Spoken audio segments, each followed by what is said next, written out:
చాలామంది అడుగుతున్నారండి, ఎవరైనా చనిపోయినప్పుడు ఎన్ని రాత్రులు మైలు పట్టాలి అని.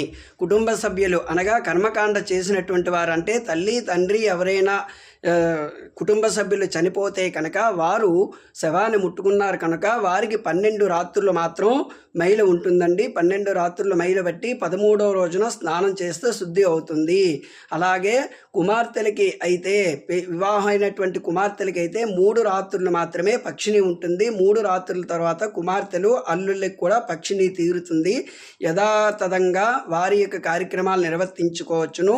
అయితే 12వ రోజు దగ్గర నుంచి కూడా కర్మకాండ చేసినటువంటి వారందరూ కూడా చక్కగా సంవత్సరికం అయినంత వరకు చక్కగా ఆ సంవత్సర సూతకం అంటారు. సంవత్సర సూతకంలో ఎవరు కూడా దేవాలయాలకి, విశేషమైనటువంటి దేవాలయాలకి వెళ్ళడానికి పనికిరాదు. ఎందుకు అనగా వారు సంవత్సరం నెల మాసికాలు పెడతారు కనుక వారికి సంవత్సర సూతకం ఉంటుంది. కావున వారు కుటుంబ సభ్యులు ఎవరైతే కొడుకులు కోడళ్ళు వారు పెద్ద పెద్ద దేవాలయాలకి వెళ్ళకూడదు. కాకపోతే ఇంట్లో దీపారాధన మాత్రం మానడానికి వీల్లేదు. దీపారాధన యథాతథంగా 12వ రోజు 13వ రోజు శుద్ధి అయిపోయిన తర్వాత ఇంట్లో ఆ కుటుంబ సభ్యులు నిత్య దీపారాధన చేసుకోవలను.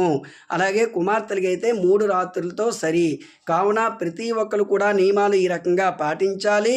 అలాగే సంవత్సర సూతకంలో కూడా వివాహం చేసుకోవచ్చునా, చాలామందికి సందేహం ఉందండి. కానీ సంవత్సర సూతకంలో వివాహం చేసుకోవడానికి పనికిరాదు. కుటుంబ సభ్యులు ఎవరైనా సరే, ఎవరైనా నానమ్మ కానీ తాతయ్య కానీ లేదా అమ్మమ్మ కానీ ఇటువంటి వారు చనిపోతే కనుక సంవత్సర సూతకం అయిన తరువాత మాత్రమే వివాహం చేసుకోవలను. ఎందుకు అనగా వారికి సంవత్సర సూతికలు అంటారు.